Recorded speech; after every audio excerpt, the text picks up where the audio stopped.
With profound humble gratitude and love to all venerated enlightened masters, we bow to the Almighty in soulful gratefulness for gifting us with their holy blessed presence. May all beings be awakened by their divine grace. Part 2 of 4.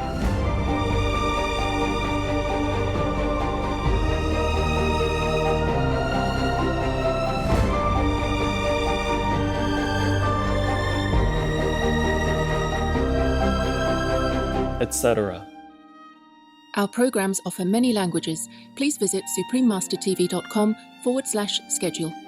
The person who is in training must strive to habituate himself not to love pleasure, not to avoid hardship, not to fear death, and in the case of goods or money, not to place receiving above giving. Please continue watching for the practical wisdom of Stoic philosopher Gaius Musonius Rufus, vegetarian. Be not insensible that every creature doth bear the image of the great Creator, according to the nature of each, and that he is the vital power in all things. Therefore, let none take pleasure to offer violence to that life, lest he awaken the fierce wrath and bring danger to his own soul. Thomas Tryon, vegetarian.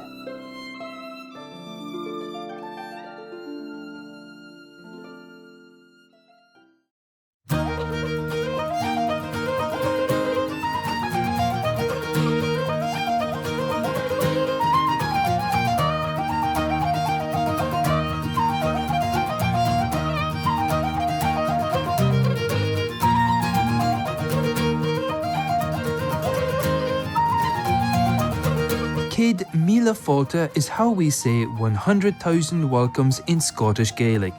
I'm Harris. The fair-minded Scots support you as you walk along the noble path taught by the spiritual masters of old. May the timeless virtues of love and compassion be enacted by all people towards all beings on our planet. Welcome to the importance of practice, from the teachings of Musonius Rufus, vegetarian, Part 2 of 2 on Words of Wisdom.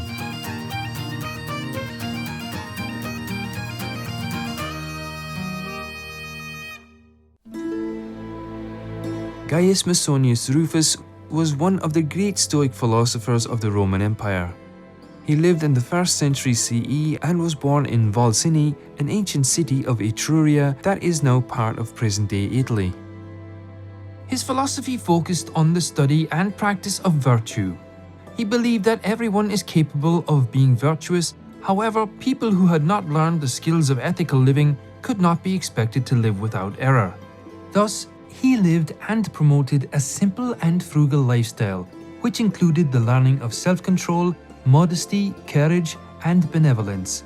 He was a vegetarian and taught that being mindful of one's diet was a vital virtue.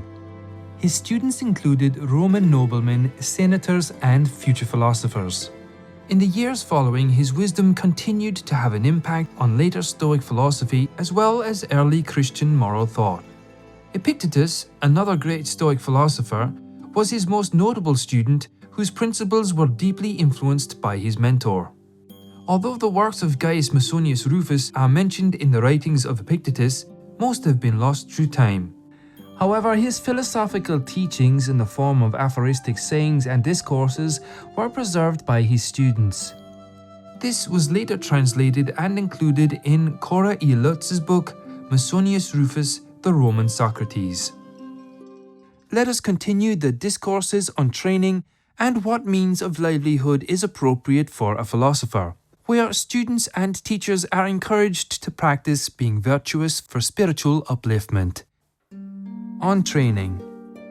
Training, which is peculiar to the soul, consists first of all in seeing that the proofs pertaining to apparent goods as not being real goods are always ready at hand, and likewise those pertaining to apparent evils as not being real evils, and in learning to recognize the things which are truly good, and in becoming accustomed to distinguish them from what are not truly good. In the next place, it consists of practice in not avoiding any of the things which only seem evil, and in not pursuing any of the things which only seem good. in shunning by every means those which are truly evil, and in pursuing by every means those which are truly good.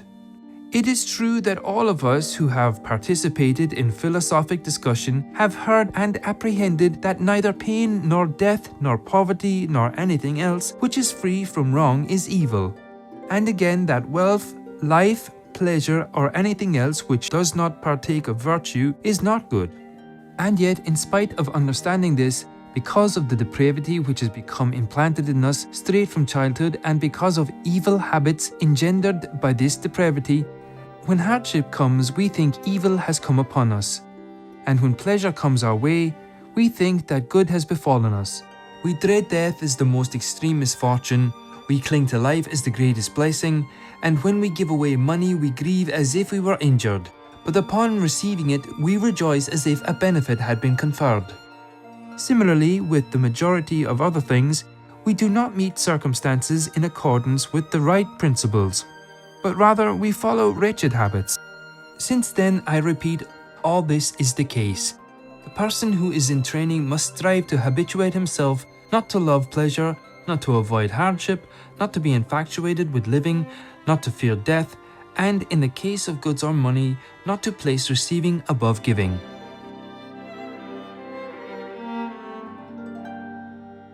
What means of livelihood is appropriate for a philosopher?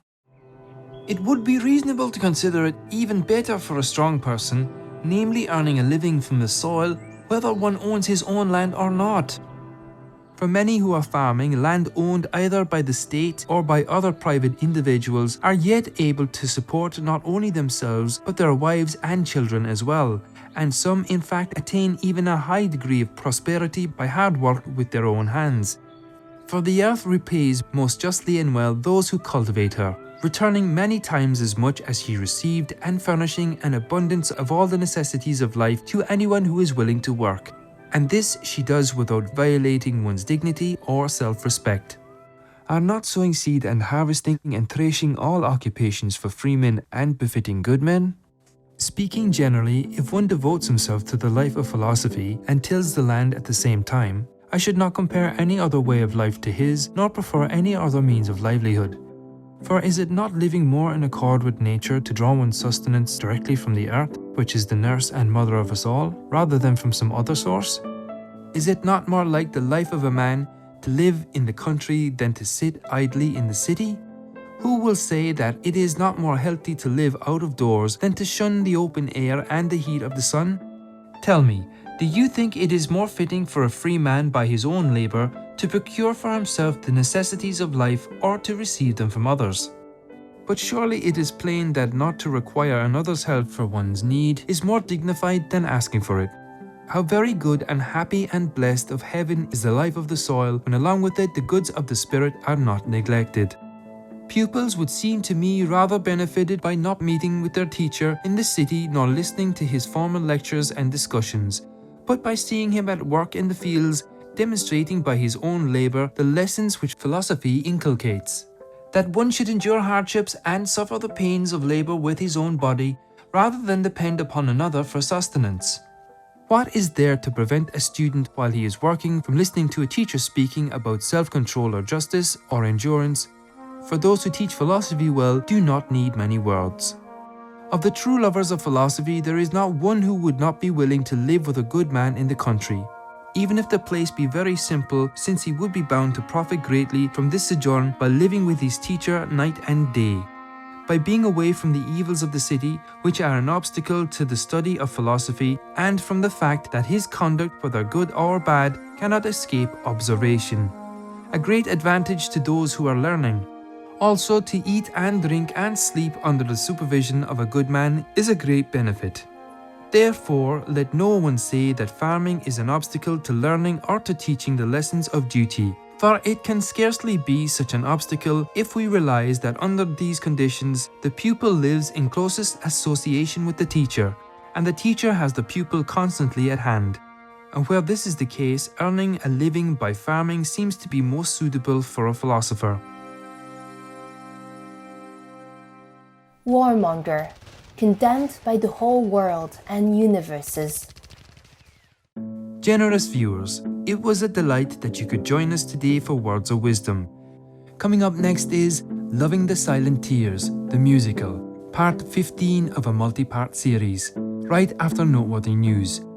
May God support us in living life with virtue and courage. Our programs offer many languages. Please visit suprememastertv.com/schedule and suprememastertv.com/WOW. Nos programmes offrent plusieurs langues. Veuillez visiter suprememastertv.com/schedule y suprememastertv.com/WOW. Nuestros programas ofrecen varios idiomas. Visiten suprememastertv.com/schedule y suprememastertv.com/WOW. รายการของเรามีให้หลายภาษาโปรดดู suprememastertv.com/schedule และ suprememastertv.com/WOW